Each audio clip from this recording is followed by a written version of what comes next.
per minute, slowly inching up, right? It's not a big jump, but it's slowly inching up. He's getting these kind of core items. He chose to get all 3 regeneration items before Portal Key. Strider's finished before Portal Key. He didn't feel like he was in a position where he was going to be able to really rush that Portal Key in any kind of reasonable time frame, right? And if you get the Portal Key and you don't have no regen, then walking around getting again kind of support and going to the well over and over, it's not as big of a of a gain as it might seem. And you see when he's clearing these creep waves, right? He's not walking over here to kill it. He's just doing it for the maximum rates that they let him do it at. We do see a big team fight here. It does look like, ooh, Wretched Hag is absolutely melting everybody. They do still have Glacius and Pebbles to deal with, but I'm not sure if Glacius is going to be able to get anything done here. Really nice chuck by this Pebbles. And Glacius does get the freeze off. Very nice by him. They also get the stun. You see the very maximum range of that stun just barely going off. It just looks like Hag is going to... Oh, the toss just kill him just in time. Wretched Hag not able to save his Magnus.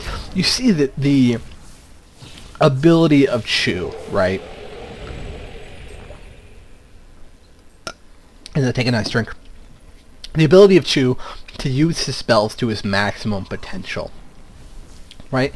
When you or me or somebody who hasn't played this as much as Chew has doesn't realize all of the just synergy and ability, as we see him unfortunately get down by Wretched Hag, that all of his spells have. Right? We see him chucking Glacius so that Glacius can get his spells off. We see him using his stun on an invisible target because he doesn't give a shit. If Magnus dies, it doesn't matter what he chucks. And so he just chucks it because that's that AoE damage. And we see just how long that stun is and how effectively we can use it, especially when you start getting levels in your ult. That stun becomes quite significant. One of my problems is that when I try to gank too early on Pebbles, I do it with the instinct and kind of muscle memory of a higher level stun, Stalagmites, and it's not as long. And so you really kind of have to get used to the differences in the range of the ult between the levels. Kind of same thing with Magnus' stun, right? Because Magnus' stun at level 4 is worlds apart from Magnus' stun at level 1. The range just makes such a big difference, especially when you're chasing or all of that good stuff. We see Pebbles just continuing to get the farm. She's doing a really great job of moving around, finding the spots on the map where he can farm. You see, he's not feeling like he has to use his full combo on everything. Maybe he doesn't feel as safe. Maybe he just doesn't want to waste the mana. But he's only using his chuck. It's got a lower cooldown. If he's able to clear a creep wave with it, easy peasy. And Swiftblade is still doing a pretty good job farming. He's got the sustainer going. He's going for the Runed Axe, which is, of course, actually I don't know if the items in here are. Yeah, they are named. They're whatever they were named in that patch. Spell shards is a square box. There's no spell shards in this patch. Were there? Where was that? Oh, see, the recommended items are... I'm not gonna overthink this. I'm not gonna overthink it. So we do see Chew just continuing to farm this top lane. He's doing a really great job. His gold per minute is up to 228, and he does get that last hit with Chuck. Again, little uses of abilities are so important. If you see somebody in the 1500s playing Pebbles, I guarantee you that most of these uses of stun and Chuck just are not used at all. And it makes a really big difference, especially all these little plays. Oh, the courier does get picked off with a Strider's Recipe on there. Hag is able to kill the Anna Homecoming Stone. Poor Yoda. Poor support. He got 300 gold. He was so excited. He ran home. He told his mom, "Mom, I got 300 gold. I'm going to buy my Striders. I got enough for a Homecoming Stone too. I'm rich." And Wretched Hag just comes in and poops on his bed, ruining Glacius' entire day. A bit unfortunate. So, I don't know. I don't even know what's going on in the rest of the game because I'm so focused on this Pebbles. We do see a lot of really nice TPs. See how the tower isn't being a wussy when those TPs come in. It was a sad day when that change came in. I'm not sure how I feel about the change now. Now that it's kind of settled a little bit. I haven't seen too much significant change from it, to be honest with you. Now Pebbles has managed to pick up his portal key, right? 18 minutes into the game, not awful, right? It's not a 40-minute portal key. It's not a 35-minute, anything awful like that. It's an 18-minute portal key. He would like it earlier, but whatever. It's not a big deal. He's got full regeneration items. He's got his striders. He's in a position right now where he can be really effective with it. One point to note is that right now the Hellboard team does not know that he has Portal Key, and he kind of wants to keep it like that for as long as he can, because he wants to get a free kill, basically. He doesn't want them to be playing defensive. He doesn't want them to not be farming alone at this point. He wants to get a free pickoff. And so we do see he is moving towards this middle lane where the Hellboard team is kind of set up shop. He would be able, you'd be able to kill Hag, easy peasy, or Witch Slayer as well. It looks like he is going to go in, and he's just going to choose to blow up that Witch Slayer, and you see he just absolutely gets dissolved. And right off the bat, his gold is up to 270. Unfortunate ultimate here by who's playing Behemoth? General D on Xfin. That makes sense. I was like, yeah, well. And no,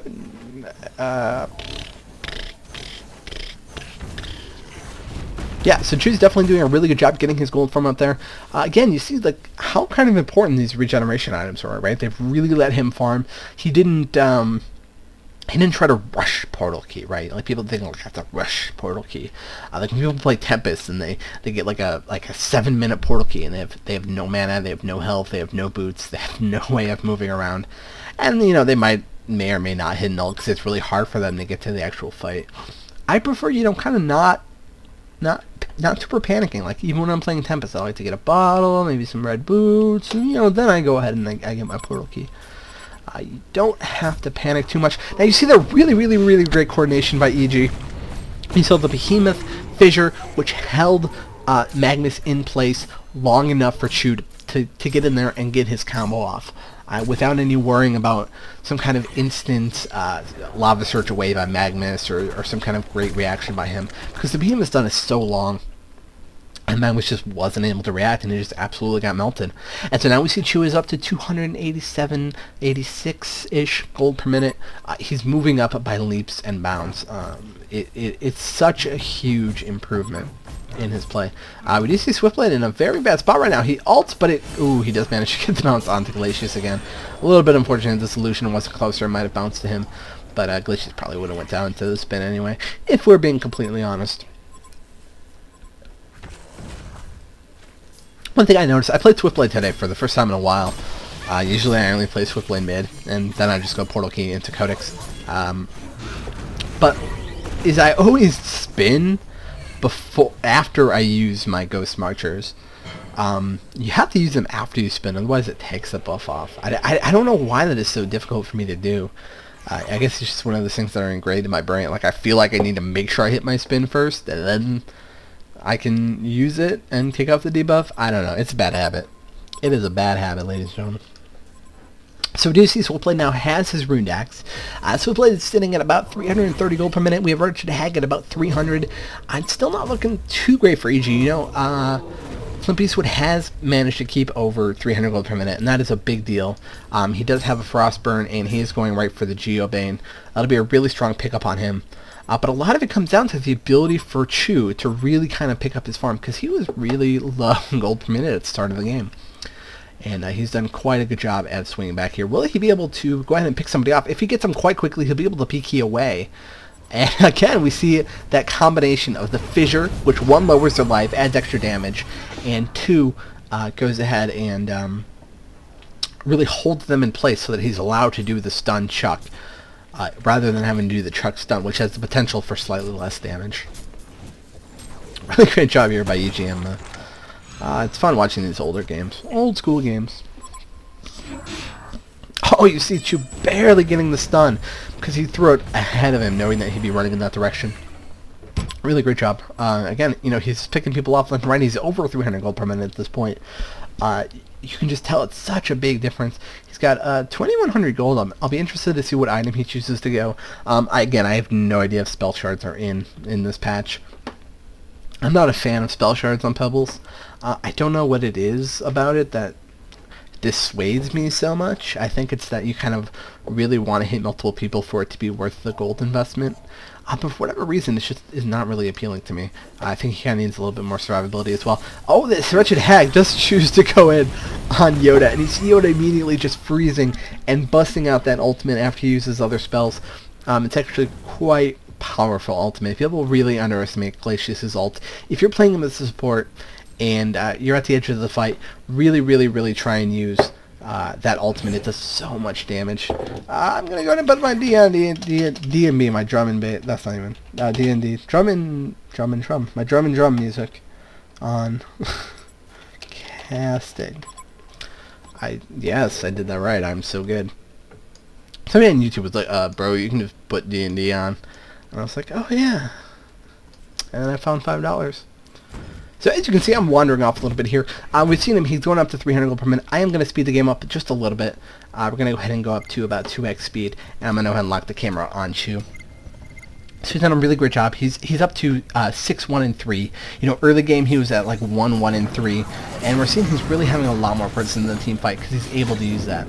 You look right now, he's able to get his regen up, so he's back to full mana. He's going to be able to get the combo off again at somebody in 2 seconds, 1 second. I wouldn't be surprised if he... There you go. He gets it off onto that Forsaken Archer. Very strong carry for the team, and he definitely wants to get him dead. Does look like he's going to die here. Oh, okay. Hold on. Alright, so he's running away. Now it looks really slow after watching it in 2x. Gets up here. Wretched Hag is going to blink on him, and he immediately just chucks her and blinks. If he had not chucked her there, he would not have been able to blink. It does look like he is... I don't know if he gets away at this point. I have no idea. No, it doesn't. It looks like they are going to find him. But again, you know, it didn't let him get away, but we saw the usage of a move in a unique kind of way, right? He used the chuck purely as a disable. Wretched Hag was not able to do anything during that chuck. It is a disable. It's a short disable, but it's a disable. And that gave him the time for that portal key timer to, you know, go all the way around the dial, and for him to actually use it. Just so impressive. Just such a small thing that actually matters quite a lot. So we're going to go ahead and fast forward during Chew's death time, which is a little bit painful. He is over 3,000 gold right now. He's 8-2-3, and he's hovering right around 300 gold per minute. Again, I'm not sure what he's going to go for. Traditionally, Demonic Breastplate is really strong on Pebbles at this point in the game. It helps with Flimpy Sword as well. You know, the minus armor is pretty important. And letting that physical DPS do the physical DPS. And so now the Leech team is actually feeling a little bit braver. They're grouped up together, and they're actually going to go for a real big boy push onto this tower. Doopy. So he's up to like 340 gold, 333 gold per minute, 333. Really impressive by Chew. We kind of saw how he turned it around. Spoilers, I think EG actually wins this. We can just jump ahead a little bit here. It does look like he's going to be building the Demonic Breastplate, and definitely a good pickup item for him. Alright, so he's at 12-4 and 7 at this point. He's still hovering around 300 gold per minute, being able to maintain that. He has his Demonic Breastplate. He has a double damage rune. Really great play. Again, I've said it like 14,000 times, and I'm just going to go ahead and keep saying it. Does look like we have some action here on Kongor. Chew actually managing to kill the Kongor and able to scare off the Legion team. Did he actually pick up the token as well? If I can click. Yeah, he did. So that is what you might call a little bit of a reversal between them getting a Kongor kill and him just absolutely going to time. You see how much control he has in these fights at this point. He's so beefy, and he does so much damage.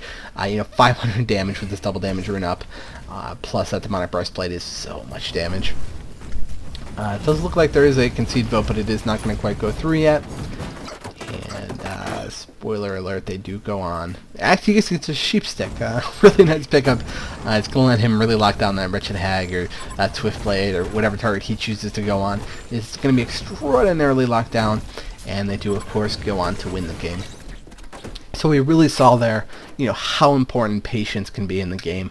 How important it can be to just kind of sit back and farm, and then kind of be that force that you need to be in the mid game, rather than super panicking in the early game and just kind of throwing the game away, playing too aggressively.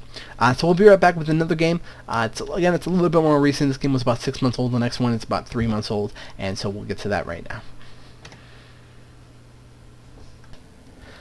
Alright, and we are back with part 2 of this look at Chew playing on his Pebbles. The second game we're looking at is a little bit more recent than the last one. It's about 3 months ago. I believe I probably just mentioned that at the end of